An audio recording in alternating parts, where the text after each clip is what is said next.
एक लक्षात घ्या की देश बदलतो आहे, प्रदेश बदलतो आहे, मोठ्या प्रमाणात महाराष्ट्रात नागरीकरण होत आहे, शहरीकरण होत आहे। अशा परिस्थितीमध्ये नियोजन मंडळाचा जो निधी असतो, ज्याला डीपीसीचा फंड म्हटलं जातं, तो मुख्यत्वे जे योजना आहेत त्या सर्व ग्रामीण भागासाठी असतात, शहरी भागासाठी काही नसतात।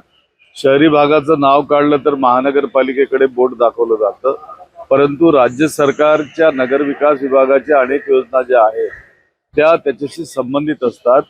म्हणून काल डीपीसीची बैठक होत असताना मी त्या ठिकाणी माननीय पालकमंत्री महोदयांना त्या ठिकाणी विचारणा केली की शहरासाठी नवीन डीपीसी व्हायला पाहिजे आणि त्यासाठी आपण वेगळी बैठक या ठिकाणी आयोजित करावी।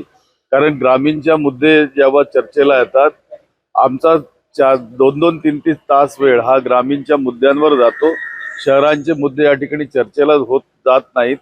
त्यामुळे त्यांनी शेवटी सांगताना सांगितलं की जनगणना आता होणार आहे, या ठिकाणी SIR सुरू आहे आणि नवीन जी काही होणार त्यामध्ये निश्चितच शहराची डीपीसी सुद्धा होऊ शकते असं ते म्हटले। आणि त्यानंतर त्यांनी निर्णय दिला की शहरांचे आमदार आणि शहरांचे प्रमुख महानगरपालिकेशी संबंधित यांची एक मिनी डीपीसी ही 27 तारखेला आम्ही घेऊ आणि तसा निर्णय त्यांनी त्या ठिकाणी दिला। म्हणजे की ग्रामीणचे आमदार म्हणतात की मग ग्रामीणवर अन्याय होईल भविष्यात?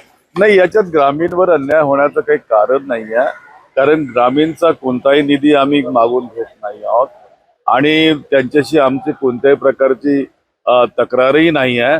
शहराचे जे प्रश्न आहेत ते चर्चेला यावेत आणि त्याला न्याय मिळावा। शेवटी नागपूर शहर हे राज्याची उपराजधानी आहे आणि त्या राज्याचे मुख्यमंत्री सुद्धा नागपूरचे आहे, त्यामुळे नागपूरचं वैभव टिकवण्यासाठी नागपूरच्या जनतेचं पर कॅपिटा इन्कम वाढावं, नागपूरचा GDP वाढावा या दृष्टिकोनातनं आणि या ठिकाणी शांतता आणि सुव्यवस्था व्यवस्थित राहिली जावी यासाठी असल्या प्रकारचा प्रयोग आणि डीपीसी होणं अत्यंत आवश्यक आहे अशी मांडणी त्या ठिकाणी